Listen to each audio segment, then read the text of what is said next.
તો શ્રમ માટે જઈ રહેલા બે મિત્રોને નડ્યો અકસ્માત। ડભોઈ બોડેલી રોડ પર પંસોલી નજીક શ્રમિક બાઇક સવારો પોતાના વતન પાવી જેતપુરથી વડોદરા તરફ જતા હતા ત્યારે અચાનક રસ્તામાં ઊભેલી ટ્રક સાથે અથડાતા અકસ્માત સર્જાયો હતો, જે બાદ બંને મિત્રો રંગીત રાઠવા અને સુનિલ નાયકાનું ઘટના સ્થળે જ મોત નીપજ્યું। આ સમગ્ર ઘટના બાદ પોલીસ ઘટના સ્થળે પહોંચી બંનેના મૃતદેહને ડભોઈ પીએમ અર્થે મોકલી આપ્યા છે।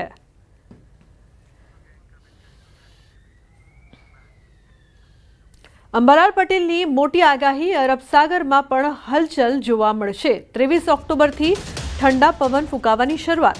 23 થી 26 નવેમ્બર ઉત્તર ભારતમાં ભારે હિમવર્ષા થતા ગુજરાતના હવામાનમાં પલટો આવી શકે છે। ગુજરાતમાં આ વર્ષે ભારે ઠંડીની શક્યતા રહેશે।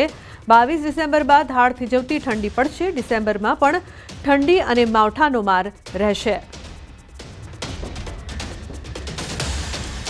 ગુજરાતમાં ભારે ઠંડીની શક્યતા રહે। 22 ડિસેમ્બર બાદ ગાત્રો થીજવતી ઠંડી પડવાની શક્યતા રહેશે। એટલે એક હમણાં વરસાદનો માર અને પાછો માવઠાનો માર આ વચ્ચે સંતા કુકડી લગભગ વરસાદની રહેવાની શક્યતા રહેશે। તો હવે વાત કરીશું સફેદ આફતની।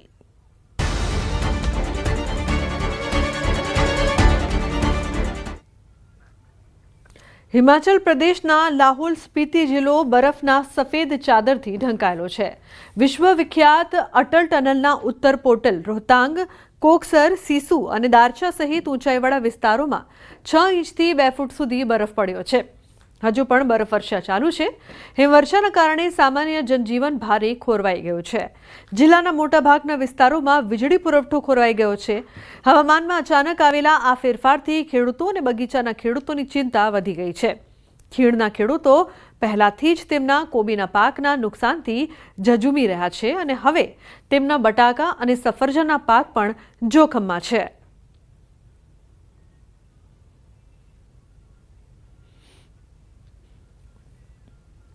તો ઉત્તરાખંડના પિથોરાગઢના ઊંચાઈવાળા વિસ્તારોમાં તાજેતરમાં થયેલી હિમવર્ષા પછી આદિ કૈલાશ ક્ષેત્રના મનમોહક દ્રશ્યો સામે આવ્યા છે। આ વિસ્તારો હવે સંપૂર્ણપણે બરફના સફેદ ચાદરથી ઢંકાઈ ગયા છે। દ્રશ્યો જોઈને લાગી રહ્યું છે કે કુદરતે ચારે બાજુ પોતાના ખજાનાનો ભરપૂર સંગ્રહ કરી દીધો છે। આદિ કૈલાશની મુલાકાત લેતા યાત્રાળુઓ માટે આ દ્રશ્યો આકર્ષણનું કેન્દ્ર બન્યા છે। યાત્રાળુઓ ફક્ત કૈલાશ પર્વતની મુલાકાત જ નથી લેતા, પરંતુ આ સ્થળોને તેમની યાદોમાં પણ કેદ કરી રહ્યા છે। બરફના સફેદ ચાદરથી ઢંકાયેલો આ વિસ્તાર ચારે બાજુ ચાંદી જેવો લેન્ડસ્કેપ છે।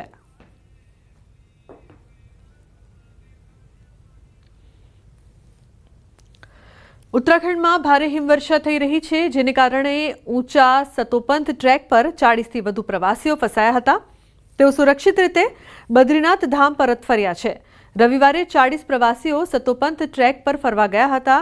ચક્રતીર્થ પછી અચાનક હવામાન બદલાયું, જેના કારણે બધા પ્રવાસીઓ રસ્તામાં ફસાયા। સોમવાર અને મંગળવારે ભારે હિમવર્ષા પછી પ્રવાસીઓ એક જ ટ્રેક પર ફસાયેલા રહ્યા। બુધવારે સાંજે બધા પ્રવાસીઓ સુરક્ષિત રીતે બદ્રીનાથ ધામ પરત ફર્યા, જેના પછી વહીવટી તંત્રે રાહતનો શ્વાસ લીધો। ભારે હિમવર્ષા પછી સતોપંથ ટ્રેક હજુ પણ પ્રવાસીઓ માટે બંધ છે।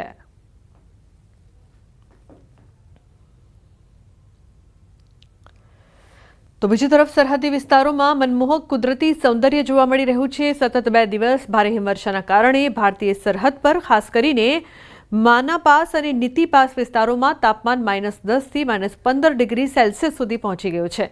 હિમવર્ષા પછી આ પ્રદેશમાંથી જે છબીઓ સામે આવી છે તે કોઈ સ્વર્ગથી ઓછી નથી।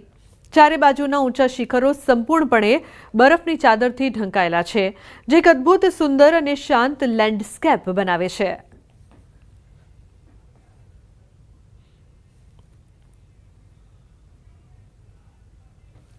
તો ઉત્તરાખંડના હેમકુંડ સાહિબમાં ભારે હિમવર્ષા થઈ રહી છે। અત્યાર સુધીમાં હેમકુંડ સાહિબમાં 3 ફૂટ બરફ જમા થઈ ગયો। કેટલાક લોકો ફસાયા હોવાની જાણ થતાં હેમકુંડ સાહિબ પહોંચેલા શ્રદ્ધાળુઓને બચાવી લેવામાં આવ્યા છે। હેમકુંડ સાહિબ ખાતે તૈનાત એસડીઆરએફ ટીમે તમામ યાત્રાળુઓને 6 કિલોમીટરના ટ્રેકિંગ ટ્રેક દ્વારા સુરક્ષિત રીતે ખંગરિયા પહોંચાડ્યા। ભારે હિમવર્ષા પછી ખંગરિયા અને અટલાકુડી વચ્ચે હેમકુંડ સાહિબ ટ્રેકિંગ ટ્રેક પર બરફ જામી ગયો છે, જેથી મુસાફરોને અહીંથી પસાર થવામાં ઘણી મુશ્કેલીનો સામનો કરવો પડી રહ્યો છે. સ્થળ પર એસડીઆરએફ ટીમ તૈનાત કરીને મુસાફરોને બહાર કાઢવાના પ્રયાસો કરવામાં આવી રહ્યા છે.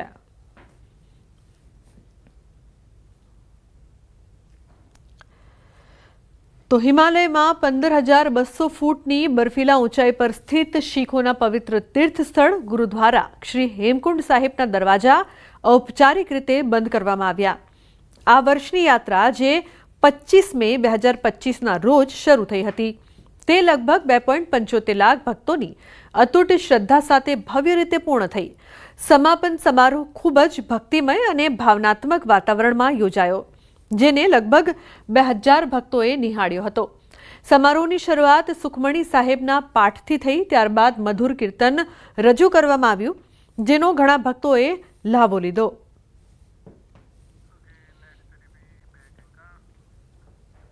તો છોટાઉદેપુરના